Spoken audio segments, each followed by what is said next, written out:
Hoje nós vamos ler uma passagem, irmãos. Pode abrir as vossas Bíblias no livro de Êxodo 3. Êxodo 3, versículo 13 até o 15. Então, irmãos, faremos uma série de sermões. O nome dessa série é Conhecendo a Deus e seus atributos. Veremos, irmãos, a necessidade de nós conhecer mais a Deus na nossa vida cristã. É uma necessidade conhecer a Deus. E trataremos, irmãos, em algumas pregações, a cada uma delas um atributo específico. Porém, hoje nós vamos falar, o assunto é o conhecimento de Deus e as suas implicações. O porquê que nós precisamos conhecer o Deus das Escrituras e o que isso implica para nós, certo?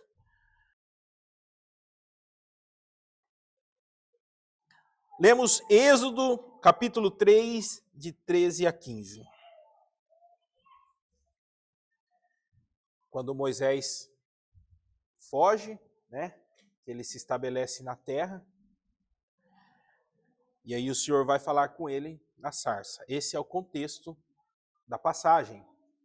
E ali, em um diálogo com Deus, acontece esse pequeno trecho que a gente vai ler, para os irmãos se entender o contexto do texto. Mas não trabalharemos especificamente só esse texto. Vamos trabalhar vários textos ao longo das Escrituras. Fiquem com as vossas Bíblias abertas e sejam ágeis em acompanhar os versículos solicitados, certo? Disse Deus a Moisés: Eis que, quando eu vier aos filhos de Israel e lhe disser, o Deus de vossos pais me enviou a vós outros, e eles me perguntarem, qual é o seu nome? Que lhes direis? Perdão, irmãos, o início é disse Moisés a Deus. Qual é o seu nome? Que lhes direis? Agora sim, disse Deus a Moisés, eu sou o que sou. Disse mais, assim dirás aos filhos de Israel, eu sou, me enviou a vós outros. Disse Deus ainda mais a Moisés, assim dirás aos filhos de Israel, o Senhor, o Deus de vossos pais, o Deus de Abraão, o Deus de Isaque, o Deus de Jacó, me enviou a vós outros. Este é o meu nome eternamente, e assim serei lembrado de geração em geração. Irmãos, o título desse sermão, o conhecimento de Deus e suas implicações. Esse título, irmão, nos remete a uma pergunta. Onde podemos conhecer melhor a Deus? E nós já falamos isso aqui, viemos na trajetória da plantação dessa igreja, sempre, irmãos, lembrando que a verdade para nós, cristãos, é as sagradas letras, as sagradas escrituras. E essa, irmão, é para nós a única fonte do conhecimento de Deus. Ela é a única fonte. Já foi até exposto, irmãos, aqui o versículo de Timóteo 3,16, que fala assim, toda a escritura é inspirada por Deus e útil para o ensino, para a repreensão, para a correção e para a educação na justiça. De acordo, irmãos, com esse versículo, a totalidade da escritura, ela é inspirada por Deus. Inspiração aqui denota, irmãos, que ela é soprada, que teve, sim, o respeito da escola literária do momento, da forma com que os autores escreviam, mas o Espírito Santo agiu totalmente inspirando. Então, irmãos, a palavra, ela é totalmente, irmãos, confiável para nós cristãos, buscar o conhecimento de Deus. O próprio Deus fala que é Ele mesmo falando dele. Então, irmãos, faremos um estudo ao decorrer de toda a Bíblia, extraindo para nós cristãos, ainda neófitos, iniciantes na fé, um conhecimento mais aprofundado do Deus verdadeiro, do único Deus. Então, irmãos, o propósito de nós compartilhar essa série com a nossa igreja, de trazer esses sermões que vai trazer um enriquecimento do conhecimento de Deus, é realmente trazer, né, o conhecimento da pessoa de Deus e a sua obra. A pessoa de Deus e o seu propósito sobre todas as coisas. Inclusive, irmãos, identificando, né, as suas qualidades, os seus atributos e trabalhando profundamente, irmãos, na aplicação do que implica aquilo na nossa vida e como devemos nos portar mediante o conhecimento. Então, irmãos, ao mesmo tempo, é guiar a todos ao temor e o tremor e corresponder com a verdade das implicações de conhecer melhor a Deus. Quando nós não conhecemos a verdade, nós agimos de um jeito. Mas quando conhecemos, quando passamos a conhecer, vai ter implicações na nossa vida, nós vamos mudar o nosso direcionamento mediante essas verdades que estamos conhecendo de Deus. E o propósito, né, de nós conhecer melhor a Deus é para nós dedicar as nossas vidas em não só conhecer a Deus, mas também em torná-lo conhecido, fazer ele conhecido entre todos da humanidade.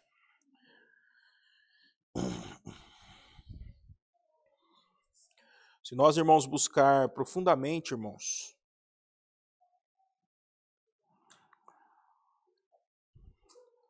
o que devemos ensinar aos neófitos na fé, o que devemos apresentar, quais são os estudos, o que devemos dedicar no nosso discipulado, no nosso evangelismo, é apresentar a pessoa de Deus para a pessoa, levar o conhecimento de Deus a essas pessoas, né? Iniciar ao estudo do conhecimento de Deus. Porque, irmãos,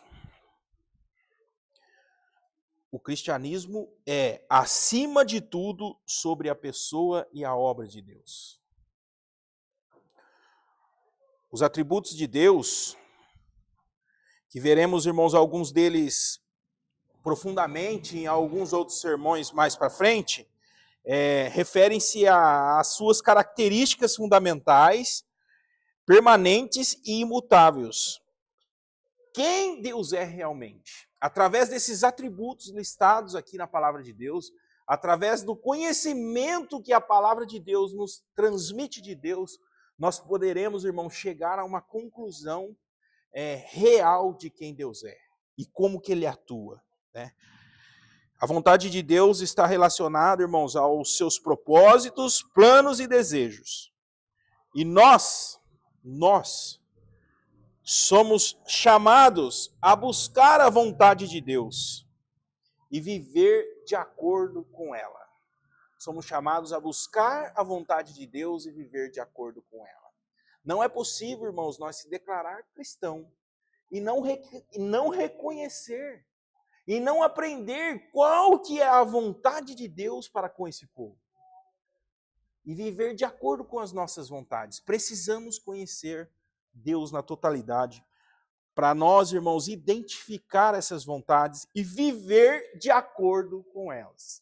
Todas as vezes, irmãos, que nós reunimos com esse propósito de aprender o que é a igreja, qual é o dever, como correspondemos. E agora, irmãos, com a necessidade de nós conhecer melhor a Deus e entendendo melhor, aprendendo mais sobre Deus, nós poderemos, irmãos, corresponder com mais temor e tremor todas as nossas responsabilidades como servos dele. Porque é muito fácil, irmãos, nós falar, fui salvo, agora é só isso, o que importa é isso, e nós não corresponder, irmãos, com as necessidades de um filho dele, com as responsabilidades de um filho de Deus. com as responsabilidades da igreja, precisamos identificar. Vida eterna, irmãos. Vida eterna não está relacionada apenas à quantidade de vida. Não está relacionada apenas a uma vida infinita. Mas ela está relacionada, irmãos, à qualidade dessa vida. O grande propósito dessa vida é conhecer a Deus através de um relacionamento íntimo com Ele.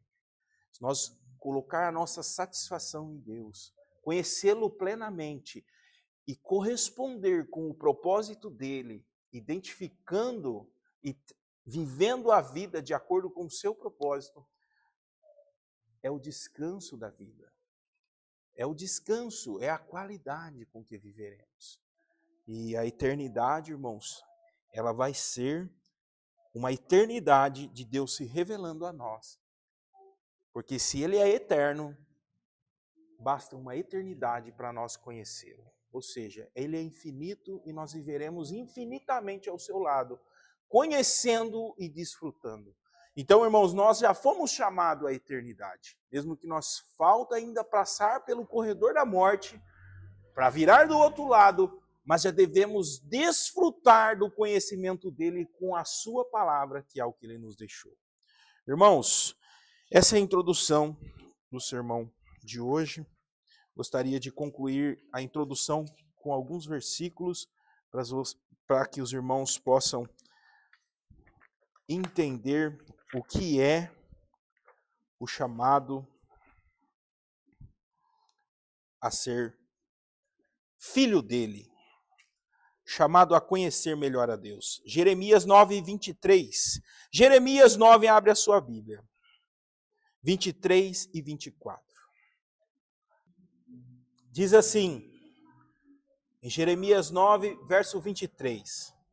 Assim diz o Senhor, não se glorie o sábio na sua sabedoria, nem o forte na sua força, nem o rico nas suas riquezas. Mas o que se gloriar, glorie-se nisto, em me conhecer e saber que eu sou o Senhor, e faço misericórdia, juízo e justiça na terra, porque destas coisas me agrado, diz o Senhor. Olha só, irmãos, sabedoria, não se glorie o rico nas suas riquezas, nem o sábio na sua sabedoria, nem o forte na sua força. É o que o homem quer, força, poder, né? Riqueza e sabedoria. Mas Deus fala, não, o homem não deve se gloriar nisso. O homem deve se gloriar em me conhecer. Essa é a maior força, essa é a maior riqueza, essa é a maior sabedoria. Efésios 5, irmãos, verso 17. Efésios 5, 17 é um verso curto para complementar aquilo que é a vontade de Deus, de nós descobrir o que é a vontade de Deus para nós. Fala assim, por esta razão não vos torneis insensatos, mas procurai compreender qual a vontade do Senhor. Olha, irmãos, olha isso. Não vos tornei insensatos, não vos torneis insensatos, mas procurai compreender qual a vontade do Senhor para vós. Então, irmãos, nós devemos debruçar na palavra. Conhecer a Deus, porque conhecendo Ele, nós vamos, através de um relacionamento com Ele, identificando qual que é a sua vontade para nós. O Evangelho de João, 17:3, abra a sua Bíblia, por gentileza.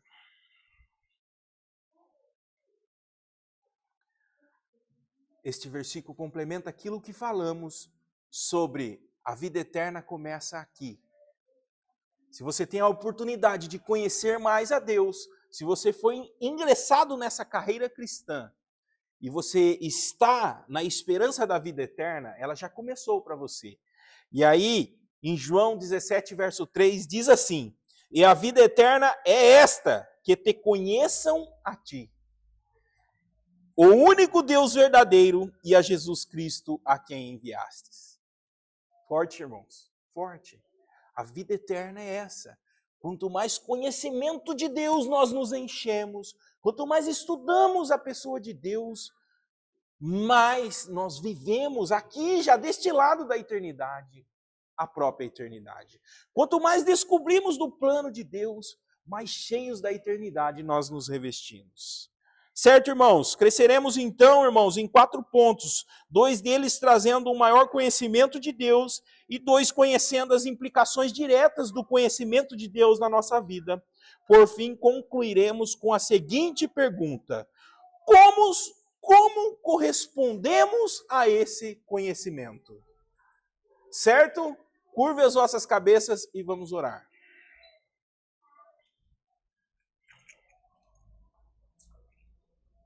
Senhor Deus, clamamos, Senhor Deus, para que o Senhor possa abrir os nossos entendimentos, intelectos e abrir, Senhor Deus, o nosso coração, para que nós recebamos a Tua palavra, para que nós recebamos mais ainda o conhecimento de Deus na nossa vida. E que Ele possa trazer, Senhor Deus, como efeito, um meio de graça usado pelo Espírito Santo a nos transformar cada dia mais a Tua imagem e a semelhança. Transforma em nós a Tua imagem e a semelhança e receba a glória para si, em nome de Jesus. Amém. Irmãos, primeiro ponto que nós trataremos, conhecendo melhor a Deus, é qual é o nome de Deus. Irmãos, feita a introdução, já entendemos a necessidade de conhecer a Deus através dos versos bíblicos. Trabalharemos qual é o nome de Deus. No mundo em que vivemos hoje, irmãos, no mundo em que vivemos hoje, dar nome aos nossos filhos, dar nome às pessoas, não passa nem um pouco de rotular as pessoas com algum nome para que nós possamos chamar, para que nós possamos identificar aquela pessoa. Não passa. A mesma forma de que eu crio um produto e nesse produto eu coloco um rótulo com a minha marca para que as pessoas possam identificar.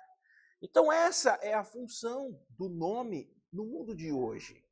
Porém, irmãos, no mundo antigo, no mundo do Velho Testamento, os nomes não eram somente para rotular. Os nomes eram dados de acordo com a situação daquele momento e de acordo com a missão daquela pessoa e de acordo com o significado do que estava acontecendo naquele momento.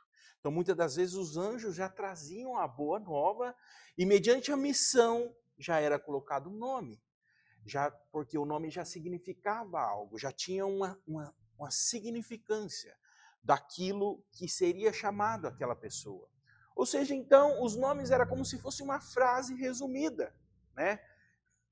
Ele indicava o momento da história, indicava a missão, indicava várias outras coisas.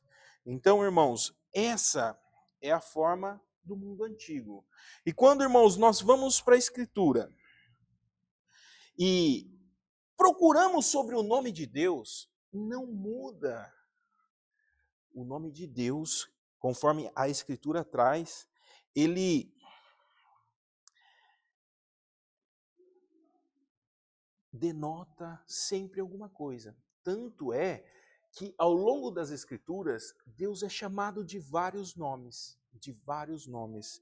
Então, irmãos, não é diferente com Deus. Não é diferente com Deus. Com frequência, irmãos, os nomes de Deus trazem para nós, revelam para nós sobre a pessoa e sobre o caráter de Deus. E Israel, irmãos, festejava muito no Velho Testamento o fato de Deus tornar o seu nome conhecido entre as nações. Então, o próprio Deus, quando ele falava sobre o seu nome, ele estava revelando sobre si, sobre o seu caráter, sobre o que ele haveria de fazer entre todas as nações. Então, dentre os muitos nomes de Deus no Antigo Testamento, irmãos, temos na tradução da nossa língua de hoje, Deus Todo-Poderoso. Vemos, irmãos, no verso de Gênesis 17, 1 e Gênesis 35, 11. Altíssimo. Era tratado como o Altíssimo, e nós vemos isso no Salmo de hoje. Ó Altíssimo. Né? Davi orando sobre o Altíssimo. Ou então Deus Altíssimo. Nós vemos o nome de Deus como o Criador de Israel, lá em Isaías 43:15. O Santo, Isaías 43:15, e também vemos de uma forma que é tratado como o Santo de Israel. Irmãos, esses são só alguns, existem várias formas com que Deus revelava ao seu povo através do seu nome. Deus dos exércitos, forte, rocha. Então, ele se revelava sempre transmitindo. Então, irmãos, outra forma, e que não resta dúvida nenhuma, que o nome mais importante de Deus no Antigo Testamento é Yahvé. Yahvé, né, é uma grafia que é empregada, irmãos, pelos estudiosos mais recentes. Porém, irmãos, nas grafias mais antigas, dos estudiosos, teólogos mais antigos, vocês já ouviram muito, inclusive o Salmo trata muito disso. É uma grafia que, para nós, na nossa fonética, é Jeová. Jeová. Então, desse Jeová, existe várias. Jeová conosco, Jeová entre nós, né? Então, existe várias dessas formas que ele tratava. Esse Jeová, ele corresponde-se a Senhor. Senhor. E muitas Bíblias, irmãos, trocou essa palavra Jeová nas traduções modernas e trocou essa palavra Jeová pela própria palavra Senhor, que é isso mesmo que significa, né? Apesar, irmãos, de Deus ter se revelado a Moisés como Yahvé, ou Jeová, antes, né, dos tempos de Moisés, ele declarou a Moisés que esse nome era especialmente significativo em seu tempo também. E o seria também restante para a história de Israel. Quando falou a Moisés, no texto que lemos hoje, lá na conversa dele com o diálogo da sarça ardente, que Moisés perguntou qual era o seu nome, a primeira resposta foi: eu sou o que sou. Ou podemos também traduzir, irmãos, pode ser traduzido do original: eu serei o que serei. E depois ele fez uma abreviatura: eu sou. Eu sou. E esse eu sou, ele sustentou durante toda a jornada. Eu sou o Deus de vossos pais. Eu sou o Senhor de vossos pais. Eu sou aquele que zela pelas promessas que eu fiz a vossos pais. Eu sou aquele que honra a promessa que fiz com Abraão, com Isaac e com Jacó. Então, irmãos, o nome abreviado ele usou muitas vezes. E esse nome Yahvé, ou Jeová, irmãos, é o nome pessoal de Deus e o mais empregado nas Escrituras. Um dado aqui curioso, irmãos, no original, dos trechos originais que se encontra, os pergaminhos, se encontra esse nome em mais de 6.825 vezes. É muitas vezes. E esse Yahvé, muitos estudiosos afirmam que ele vem, irmãos, é uma extensão do verbo Hayah, que significa ser. Ser. Eu sou. Ou seja, esse eu sou, irmãos, denota o atributo máximo de Deus. Ele não é criado, ele é. Ele não é feito, ele não tem começo, ele não tem fim, ele não é matéria, ele é. Ou seja, se ele é, tudo o que foi feito e criado foi feito a partir do seu poder. Então, irmãos, esse ser representa para nós, ele estava transmitindo ao faraó, ao povo de Israel, estava transmitindo toda a sua eternidade. Diga ao povo que eu sou, te enviou. Diga ao faraó que eu sou, te enviou. Ou seja, quem é esse Deus? Não, ele não é. Ele já é. Ele não é nada. Ele não é uma construção. Ele não é feito. Ele não é uma pessoa. ele é a base de tudo. Certo? Então ele não foi criado, ele é. Né? Então, esse nome representa a eternidade, imutabilidade e a singularidade de Deus. Ou seja, ele é o único ser. Ele não tem par nenhum. E é muito importante, irmãos, nós reconhecer que Jesus Cristo, em João 8, no verso 58 e 59, aplicou esse nome a si mesmo. João 8, 58 e 59. Abre as vossas Bíblias, vamos ler esse versículo. Está escrito assim: respondeu-lhe Jesus, em verdade, eu vos digo, antes que Abraão existisse, eu sou. Então pegaram em pedras para atirarem nele, mas Jesus se ocultou e saiu do templo. Ou seja, ele se denominou igual Jesus falou para Moisés. E como os judeus, eles são filhos de Abraão, respeitam grandemente Moisés, né? E através de Moisés que Deus se denominou como eu sou, Jesus Cristo repetiu a mesma coisa, porque ele era filho de Deus, ele era Deus. Então, antes que de Abraão, eu sou. Então ocorreu ali, né? Então, Cristo se afirmou nesta passagem a sua própria divindade. Irmãos, seguindo o ponto número 2, fechando aí, qual é o nome de Deus? Trabalhamos somente o principal, porque são inúmeras as formas que o Senhor se denomina e se revela. Os irmãos podem fazer um estudo aprofundado individual. Mas para que não fique muito extenso, vamos ao ponto número 2. O que é Deus? Irmãos, a pergunta número 4 do Catecismo Menor de Westminster, que é um catecismo semelhante ao catecismo que tem lá na nossa confissão de fé, inclusive é o catecismo anterior, que se baseia o nosso catecismo, ela é exatamente essa pergunta: o que Deus é? O que Deus é? E o catecismo traz consigo, irmão, a resposta que Deus é espírito, infinito, eterno e imutável em seu ser. Sabedoria, poder, santidade, justiça, bondade e verdade. O Senhor Deus, ele é espírito, não se apalpa. E traz consigo, irmãos, vários atributos, várias qualidades, várias coisas na qual nós podemos reconhecer o seu caráter. Vários atributos na qual nós podemos entender o seu caráter e a sua forma de atuação. Então, nós, irmãos, não aprofundaremos nesse sermão atributo por atributo, porque esse é o objetivo dessa série.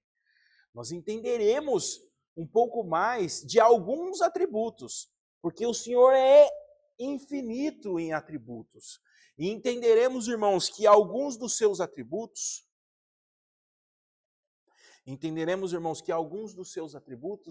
são exclusividade da sua divindade. É por isso que ele é Deus. É por isso que ele é o maior ser. É por isso que ele é o ser supremo do universo. E esses atributos exclusivos dele, ele não compartilha com a gente. Não compartilha com demais e ninguém mais, a não ser somente ele, somente a Trindade partilha dos seus atributos.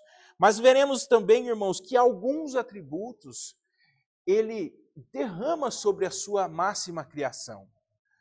E o objetivo da criação é revelar a sua glória neste mundo. É revelar a sua imagem neste mundo. Então ele compartilha alguns desses atributos conosco para nos edificar a sua imagem e semelhança, uma vez que a nossa imagem é caída e é manchada. Uma vez que a nossa imagem ela é manchada pelo pecado. Então, ele compartilha conosco, por exemplo, desses que nós lemos. Deus é espírito. Nós não somos espírito. Nós somos matéria e alma. Nós somos matéria e espírito. Mas Deus é somente espírito. E infinito.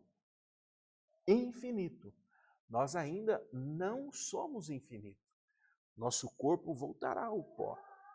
E isso é um atributo que ele compartilhará conosco somente na eternidade, depois da ressurreição, em um corpo incorruptível e imutável. Nós somos imutáveis, não podemos confiar em nós mesmos. Hoje nós falamos que nós é isso e amanhã nós já não é mais, mas ele é imutável. Então, irmãos, nós entendemos, só que ele é santo, ele é bondoso, ele é sábio, ele é detentor da sabedoria, e tudo isso são atributos que ele compartilha conosco para nos regenerar, para nos galgar na santificação e ser transformado à sua imagem e à sua semelhança. Então, irmãos, veremos com profundidade alguns atributos que necessitamos crescer em conhecimento e entender a aplicação na vida do cristão.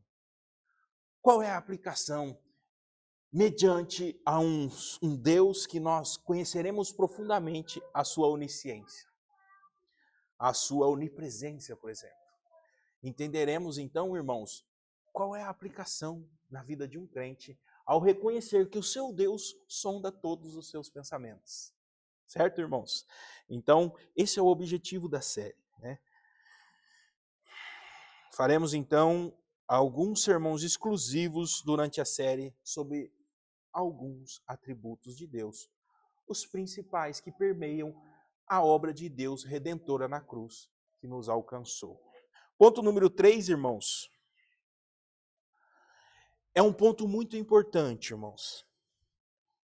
Em que nós somos beneficiados em conhecer a Deus? Em que somos beneficiados em dedicar uma vida conhecendo melhor o nosso Deus? Qual é o benefício na vida, na jornada de um cristão que se entrega a debruçar nas Escrituras e conhecer melhor o Senhor, conhecer melhor o Deus que o salvou, o Deus que traçou um plano para que ele fosse salvo? E a dedicação, irmãos, em conhecer a Deus nos traz muitos benefícios para a nossa jornada, vários deles. Os benefícios são inúmeros. E a sua aplicação é tão ampla, irmãos, que não é possível nós relatar em uma simples série, nem que fosse vários sermões, porque a aplicação é imensa, é imensa. O primeiro ponto, irmãos, é o discernimento. Abre a sua Bíblia em Provérbios 9:10. Escrito está: o temor do Senhor é o princípio da sabedoria e o conhecimento do santo é prudência. O conhecimento dele é prudência para nós. O temor do Senhor é o princípio da sabedoria.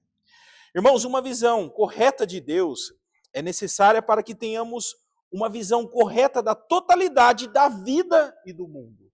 Se nós não conhecermos corretamente quem criou o mundo e quem dá o propósito da vida, nós teremos, irmãos, visões distorcidas do mundo. Por exemplo, se nós não dedicamos a vida às Escrituras, ao 1 de Gênesis, verso 1, nós acreditaremos que o mundo é fruto de uma evolução. E não creremos na verdade das Escrituras, que o mundo foi criado e o universo foi feito em 6 dias. Né? Não creremos, reduziremos o poder de Deus e entregaremos a criação deste mundo à obra do acaso. A obra do acaso. E os cientistas a cada dia se dobram a um Criador. Então, irmãos, somente à luz de um verdadeiro conhecimento de Deus nós podemos ter uma verdadeira compreensão da realidade. Principalmente a respeito de quem nós somos. Nossas necessidades e o propósito da nossa existência. Conhecer melhor aquele que nos criou e que deu propósito à nossa vida é o principal motivo de nós querermos e de nós dedicarmos o conhecimento de Deus. Então, irmãos, conhecer a Deus, ter uma visão correta de Deus, é um benefício, irmão, e o benefício que nos traz é o benefício do discernimento das falsas filosofias, psicologias, para nós dedicar ao propósito de Deus. Segundo benefício, irmãos, de nós conhecer a Deus, é a confiança e a fé. Salmos 9 e 10. Salmos 9, verso 10. Confiança e fé. Está escrito assim, no capítulo 9 de Salmo, no versículo 10. Olha o que está escrito. Em ti, pois confiam os que conhecem o teu nome. Em ti, pois confiam os que conhecem o teu nome, porque tu, Senhor, não desampara os que te buscam. Irmãos, confiança e fé, conforme, irmão, vemos nesse versículo, né? Conforme analisamos ali desde o início do sermão, as Escrituras ela revela que o nome de Deus é uma referência do próprio nome dele. Né? Então, quanto mais nós soubermos sobre ele, seu caráter perfeito e poder, mais nós crescemos em confiança nele, mais nós crescemos em fé nele. Né? Então, mais nós acreditaremos e confiaremos nele em todos os aspectos da jornada cristã. Nós amadureceremos, cresceremos, confiaremos com mais clareza, porque conheceremos o seu poder e estaremos, irmãos, sendo beneficiados com confiança e fé. O terceiro benefício, irmãos, é força espiritual. Daniel 11, verso 32.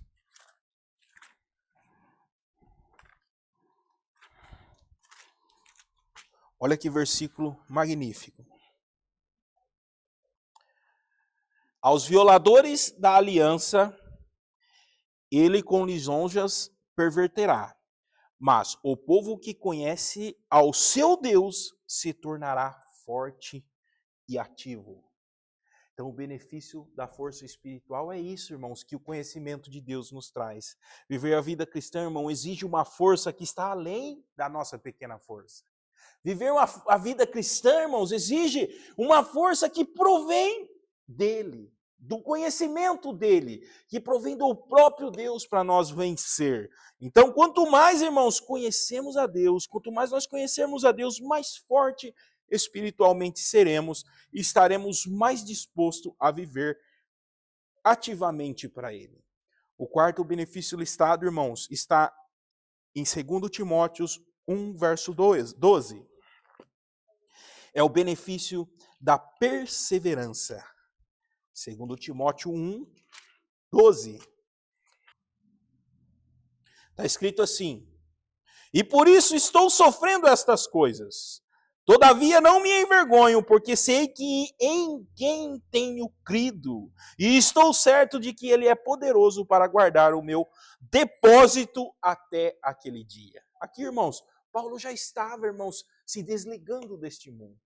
Mas ele estava perseverando no Evangelho, porque ele conheceu, ele cresceu em quem ele tinha Cristo, ele sabia em quem ele tinha Cristo. Então aquilo alimentava a esperança e a perseverança. Então, irmãos, a exemplo de Paulo que perseverou, não negando a fé mediante a situação difícil, e ele perseverou, irmãos, com muita ousadia e sem timidez e confiança, por causa do conhecimento que ele tinha do caráter e a força de Deus. Paulo tinha um conhecimento, uma intimidade com Deus muito forte, né? Então, nós também, irmãos, somos revestidos de perseverança e força através de nós nos encher do conhecimento de Deus. Ponto número 4, irmãos, já estamos finalizando, indo já para a conclusão. Número 4 é o seguinte: existe algum malefício em nós negligenciar o conhecimento de Deus? Para a nossa carreira cristã, se nós achar, não, é isso mesmo, é só isso mesmo, nós negociar tudo aquilo que nós vemos aprendendo, não tem desejo de conhecer mais a Deus, não tem desejo de aplicar o conhecimento de Deus, não tem desejo de estar reunido, congregado, aprendendo, e nós, é isso mesmo, não, já está bom, é isso mesmo. Será que existe algum malefício em negligenciar isso? Da mesma forma, irmãos, que os benefícios de conhecer a Deus são grandes, o malefício de não conhecer também são inúmeros. São inúmeros. E o primeiro ponto que eu quero trazer aqui nesta noite é o seguinte: transformar Deus à nossa própria imagem. Transformar Deus à nossa própria imagem. Salmo 50, 21. Tens feito estas coisas e eu me calei. Pensavas que eu era teu igual. Mas eu te arguirei e porei tudo à tua vista. Pensavas que era eu o teu igual? É da mesma forma que pensar, você está pensando que eu sou igual a você. É uma forma mais usual de nós usar. Porém, eu te arguirei. Já arguirei é a mesma coisa assim, pois eu vou te enquadrar, vou mostrar para você que eu não sou igual a você. Então, irmãos, na falta do conhecimento, nós tratamos Deus com leviandade. E o próprio Deus no Salmo está falando assim, ó, tem feito as coisas que eu me calei. Porque você pensa que eu sou igual a você. Olha, irmãos, nós tratamos Deus como um ser qualquer, na falta do conhecimento dele. Então, irmãos, com essa necessidade de conhecer a Deus, com essa falta de conhecimento, o homem formará e criará uma imagem de Deus baseada em sua própria imagem humana. Irmãos, nós não queremos que ninguém seja melhor que nós. Então o que nós fazemos? Nós pegamos o Deus Supremo, Todo-Poderoso e reduzimos ele a igual a nós. Se nós não dedicar em conhecer ele através da verdade absoluta que é as Escrituras, nós trazemos Deus a um ser semelhante a nós. Nós nem tem muito assim pudor para falar no nome dele. Nós nem tem muito respeito.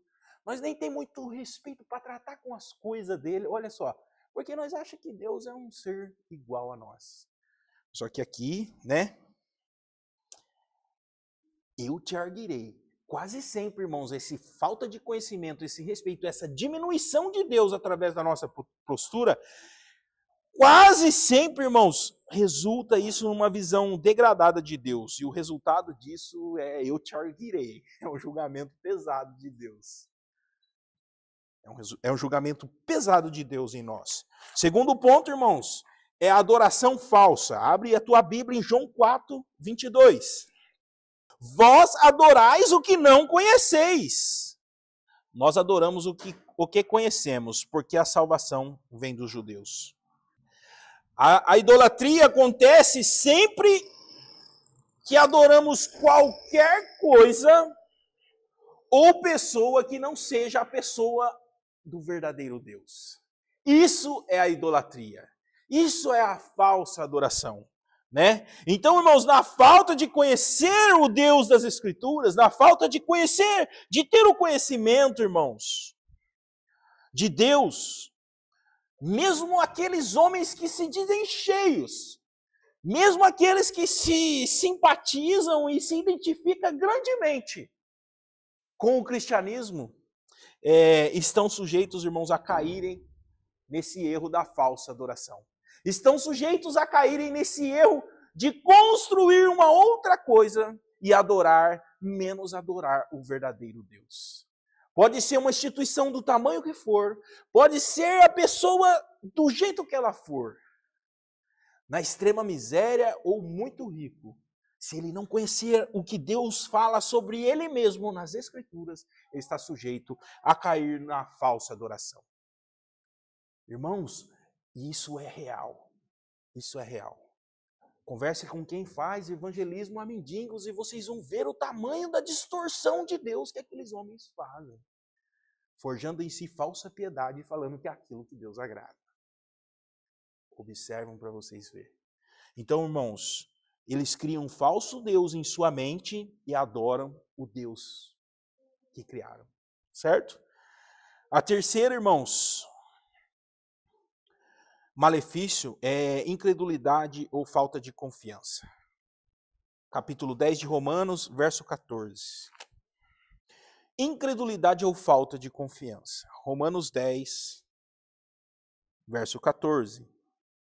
Como, porém, invocarão aquele em quem não creram? E como crerão naquele de quem nada ouviram? E como ouvirão se não há quem pregue? Quem pregue o quê? A verdadeira Escritura. a verdadeira Escritura. Então, irmãos, esse passagem que fala assim, como porém invocarão aquele em quem não creram? Isso não se aplica, irmão, somente à fé que o pecador precisa ter para ser conduzido pelo Espírito Santo ao ato da justificação, ao presente de Deus. Mas aplica, irmãos, também a fé e a confiança de Deus no verdadeiro Deus, o Deus real. E aplica-se a fé que o cristão precisa ter para viver a sua jornada cristã. Aplica-se também, irmãos, a fé de ouvir o verdadeiro Deus, para ele crescer e ser renovado na sua jornada diária cristã. Então, irmãos, isso leva ao afastamento, isso leva ao endurecimento, à incredulidade e à falta de confiança em Deus. Certo, irmãos? Um outro ponto, irmãos,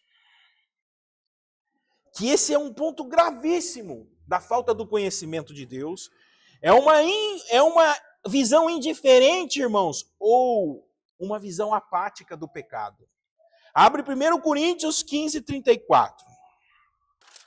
1 Coríntios 15, 34, irmãos, fala da seguinte forma: tornai-vos à sobriedade, como é justo, e não pequeis, porque alguns ainda não têm conhecimento de Deus.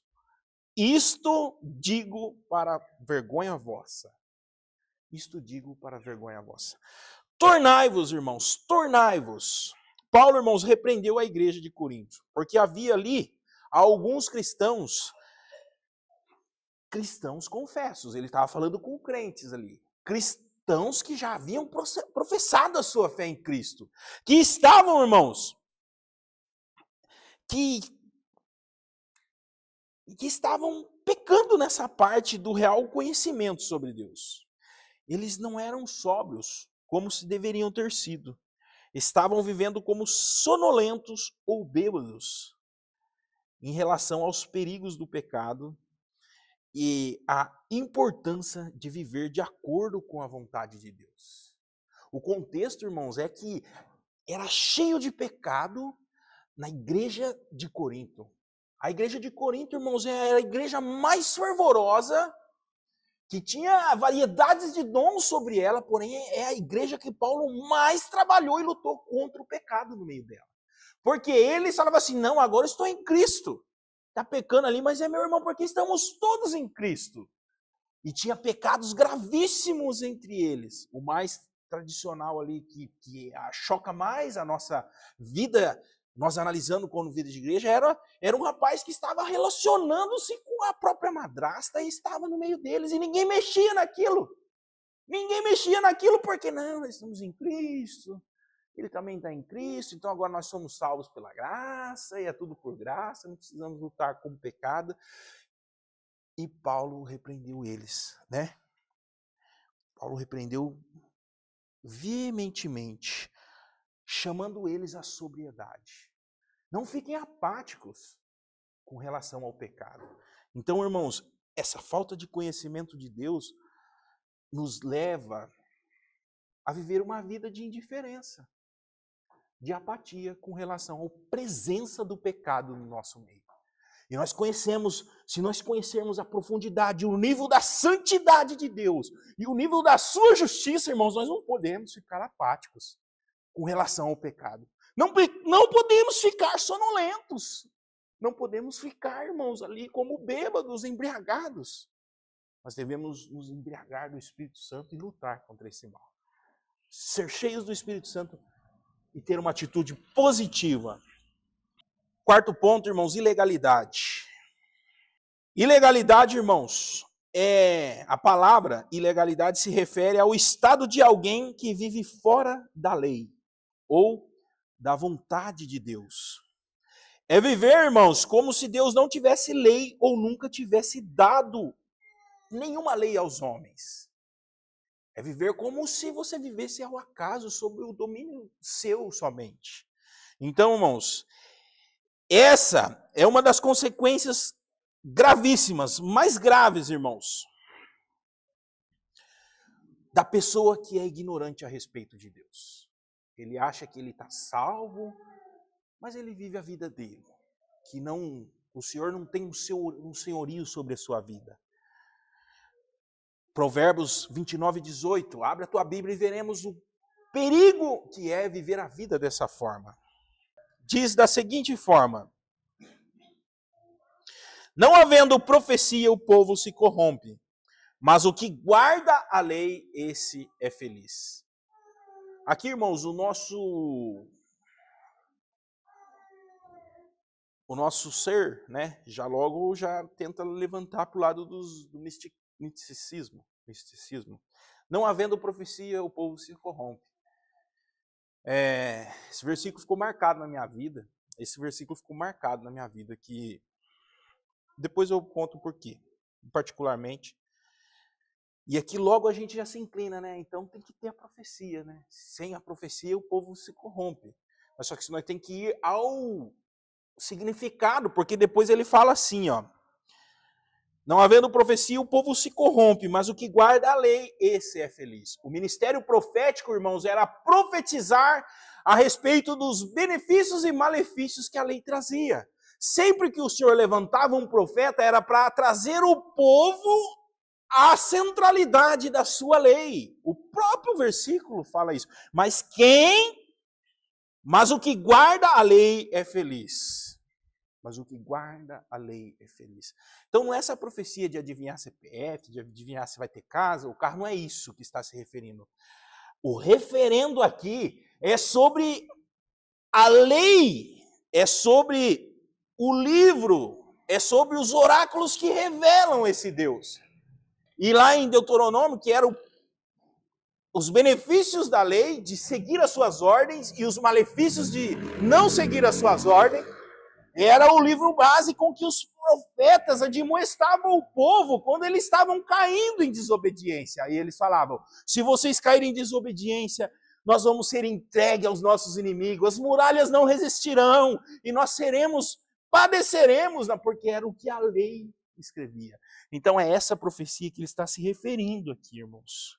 Profecia é igual à revelação da vontade e da pessoa de Deus através dos livros que os profetas se baseavam. Através do Pentateuco, que era a maioria dos livros que permeava as sinagogas, a prática das famílias, a prática do povo de Deus.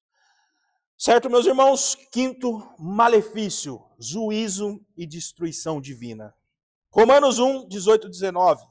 Versículo forte, irmãos, fortíssimo, para nós refletir o que a falta do conhecimento de Deus pode trazer de malefício na nossa vida.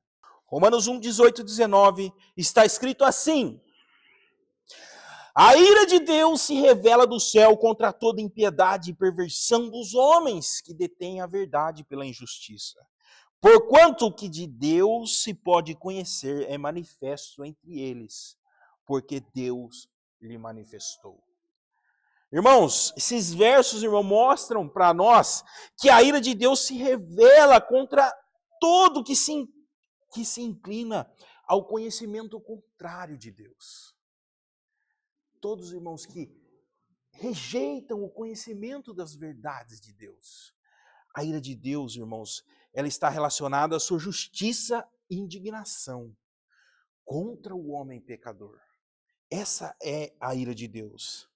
E é devido à iniquidade dos homens, irmãos, e à injustiça que habita nos homens, que eles rejeitam e ignoram o conhecimento de Deus. Será que estamos aqui hoje? Será que estamos entregues a viver uma vida de igreja, mas ainda com a impiedade no nosso coração, rejeitando o conhecimento de Deus? Se entregando aos nossos pecados sem lutar para que nós cresçamos no conhecimento de Deus? Irmãos, a ira de Deus é algo pela qual, se nós conhecer e entender o que ela fará com este universo, através das Escrituras, nós prontamente nos debruçaremos sobre as Escrituras para conhecer melhor a Deus e viver o seu propósito, e viver o seu chamado. É por causa, irmãos, da ignorância dos homens que eles suprimem a verdade de Deus, a verdade a respeito da natureza e da vontade de Deus. Eles deixam de lado e fabricam para si ídolos, até de coisas que o próprio Deus criou, para que eles façam de deuses, mas deuses sem poder algum. E isso nos afasta do conhecimento de Deus e cai sobre a humanidade a ira de Deus. Irmãos, concluindo a nossa mensagem, como devemos, irmãos, corresponder ao conhecimento que vamos receber de Deus através dessa série de sermões, dessa série de exposições? Como devemos, irmãos, viver a respeito dessas verdades? Devemos, irmãos, sempre lembrar que na vida cristã, a nossa preocupação não deve ser apenas sobre o que sabemos, mas também como vivemos à luz do que sabemos. O Salmo 105, 4 e 5 contém uma poderosa demonstração para se buscar ao Senhor. 105, verso 4 e 5. Lá está escrito assim: buscai o Senhor e o seu poder, buscai perpetuamente a sua presença. Lembrai-vos das maravilhas que fez, dos seus prodígios e dos seus juízos, e dos juízos dos seus lábios. Irmãos, aqui, irmãos, é uma sentença que está falando: buscai o Senhor e o seu poder, buscai perpetuamente a sua presença. É uma demonstração, irmãos, perpétua para a vida do crente, para que nós cresçamos nesse conhecimento. Mas, irmãos, não é suficiente apenas começar a buscar o Senhor. Isso deve tornar-se nossa prática ao longo de toda a vida. Nós não devemos, irmãos, ser descuidados ou apáticos em nossa busca pela pessoa e vontade de Deus, mas determinados e ativos. Não precisa abrir, irmãos, para nós concluir com mais rapidez. Eu vou ler o capítulo 6 de Oséias. Quem quiser abrir, pode abrir também. Está escrito assim, 6 de Oséias, verso 3. Um versículo que deve estar em nossa mente e coração, que fala assim: conheçamos e prossigamos em conhecer ao Senhor. Como a alva, a sua vida é certa, e ele descerá sobre nós como a chuva seródia que rega a terra. Então, irmãos, mais uma ordenança: conheçamos e prossigamos em conhecer ao Senhor. Deus, irmãos, nos ordena a buscá-lo, mas Ele também nos tem dado grandes e preciosas promessas para encorajar-nos nesta parte. Se nós abrirmos o livro de Provérbios, capítulo 2, estamos sendo agraciados com a bênção de ler Provérbios diariamente, né, irmãos? Lá nós vamos encontrar uma das mais poderosas promessas das Escrituras relacionadas ao conhecimento de Deus. Provérbios 2, de 1 a 5, fala assim: filho meu, se aceitares as minhas palavras e esconderes contigo os meus mandamentos, para fazeres atento à sabedoria o teu ouvido, e para inclinares o coração ao entendimento, e se clamares por inteligência e por entendimento, alçares a voz. Se buscares a sabedoria como a prata e como os tesouros escondidos a procurares, então entenderás o temor do Senhor e acharás o conhecimento de Deus. Irmãos, isso aqui é muito profundo. É o Espírito Santo, irmãos, falando aos nossos ouvidos, dando a dica de como nós crescer nesse relacionamento, crescer nesse conhecimento de Deus. É nós debruçando os irmãos e aceitando o quê? As minhas palavras. A palavra de Deus. É colocando no nosso coração, escondendo conosco os seus mandamentos. Para fazeres atento à sabedoria o teu ouvido e para inclinares o coração ao entendimento. Se clamares por inteligência, por entendimento, alçares a sua voz, se buscares a sabedoria como a prata e como a tesouro escondido procurares. É escavando, irmãos.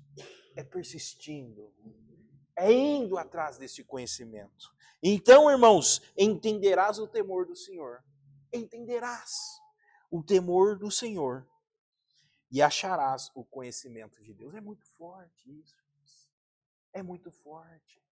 Nós vimos, irmãos, os benefícios e os malefícios, mas não vai ser de mão beijada.